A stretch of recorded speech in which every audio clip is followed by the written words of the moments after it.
Welcome to Popternative, where we dive into topical discussions from the worlds of pop culture, social media, and sports. Here is your host, Peter Remoliotis, aka PD Beats. PD Beats here from Popternative, speaking to Andrew Herr and Playfair with season 10 of Letterkenny on Hulu. Gentlemen, it's good to see you. Thank you so much for coming back on the show. Thanks for having us. Good to see you. Good to see you. 10 seasons. Has it hit you?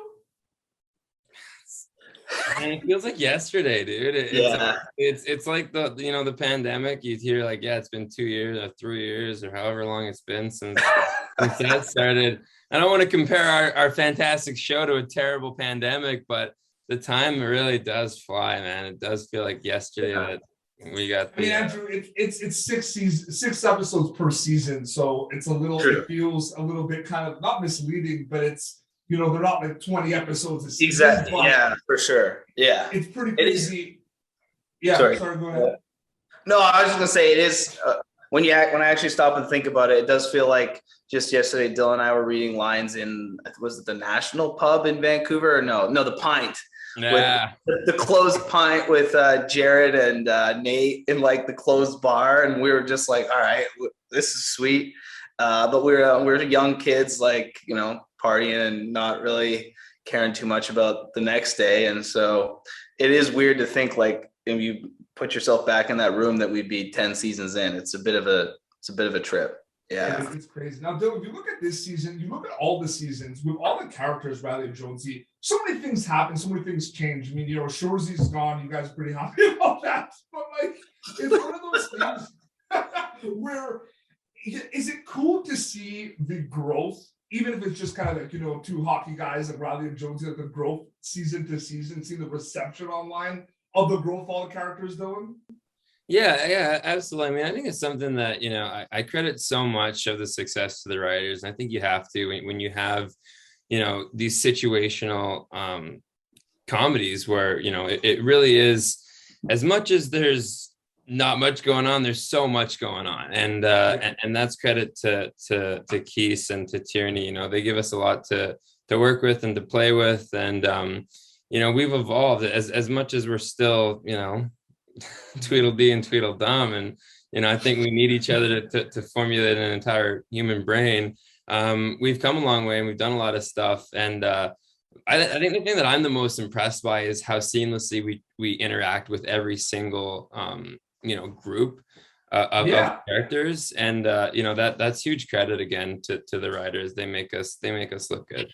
To add to that, though, Andrew, I mean, the ensemble cast has really come a long way, and it's very kind of prominent now in TV specifically. I mean, what's it like working with this ensemble cast? And are you noticing kind of how dominant that kind of form of television has become over the years? I think I'll double down on what Dylan said. Like, Jared and Jacob are very smart writers, and they know how to put a show together. And I think every season they bring in new characters that are fun, exciting. Everyone on that show is really, really good at what they do. They're very funny. I think Jared's made a really good, he's held a great standard of when you come to Letterkenny, you check your ego at the door, you come prepared and you try to be funny, and everyone just wants to see everyone succeed. And I mean, it's now I can't even count how many different characters Dylan and I have a hard time not laughing in front of. Like it just keeps getting bigger and bigger every year. I think that's what's like. It's an ensemble cast, and there is no weak link. We all bring our part to it, and so I think that's been you're nailed it on the head. That's been a huge reason why we've had continued success. Yeah. The strategic screen time too, of like everyone kind of showed up and doing back. It's pretty awesome. This is a pretty big deal for the show because both of you have been on the show before. But this is the first time we got both of you together. Like, this is a cool moment. True. I just want to say. Man, you've come a long way, man. I was gonna say you've come a long way, man. I really appreciate that. Dylan, what is your favorite thing? 10 seasons in, what's your favorite thing about being on the show? There's so many things, and I've asked you this before, but is there one thing specifically that stands out? I mean, you've done this for a good amount of time now. Is there one thing that stands out in terms of being on Letterkenny? Yeah, it's hanging out with my best friends, and I don't say that to sound like everything's hunky-dory. I say that because we were, most of us, good friends before the show started, and to be able to go out and work for those 2 months with people who you get along with on set and offset, and a lot of the things that we laugh about offset translate into the show.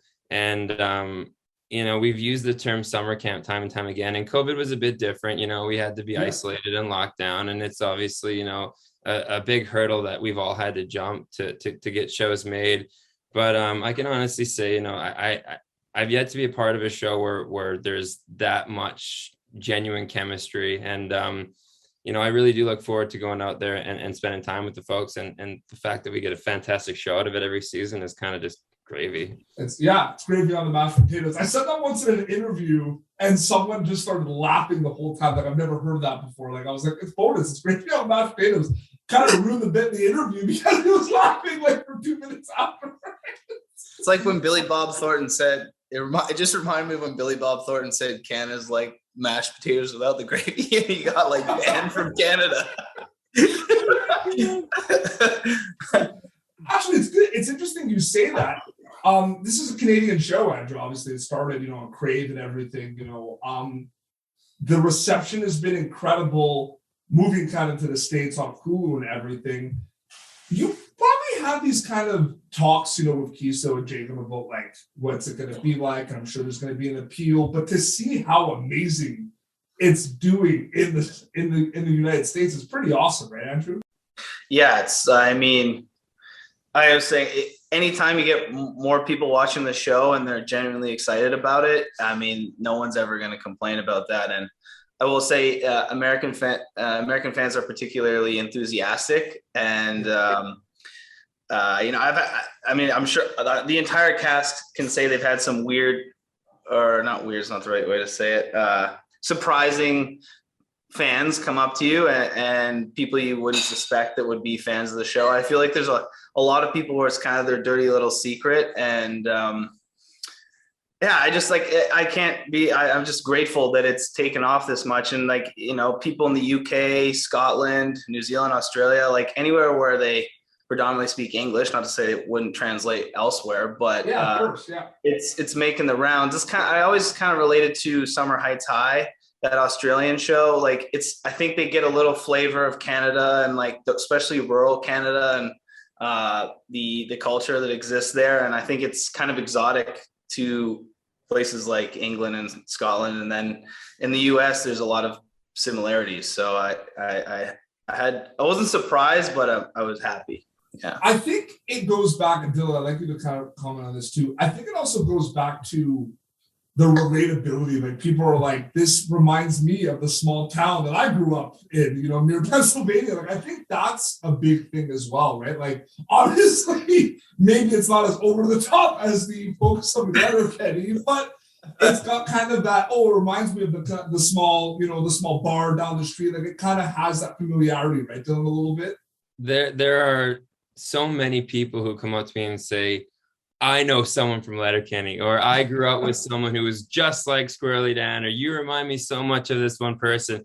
And that, I think that is something that's very special about, Canada and the States being, so many small towns. And it's not just the small towns where it resonates, it's the big cities too. But again, it all goes back to the credit of the writers who incorporate all these different characters from all these different walks of life.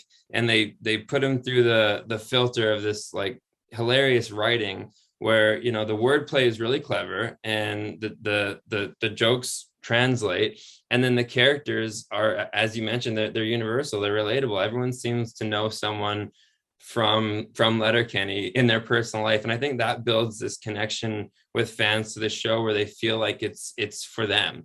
And that's a special thing that I know we're all really proud of. Absolutely. Gentlemen, it was so great catching up with you. Thank you so much for coming back on the show. Dylan, specifically, thanks for taking over our TV during the holidays with that jewelry commercial. I really appreciate that. I get more love for that than so many of the things I've done. I'm glad you dig it. But seriously, guys, thank you so much. It's so great to see how far the show has come, and thanks for all the support over the years. You guys were early guests on the show, and it really means a lot that you were in the early stages. So I really appreciate it, guys. Seriously, thank you so much. Oh, man, you're fantastic. It's fun.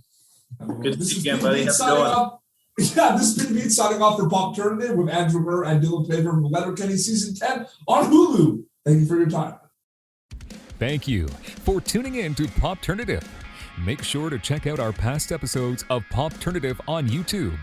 Be sure to like Pop Alternative on Facebook and follow us on Twitter. This has been an Autograph Communications production.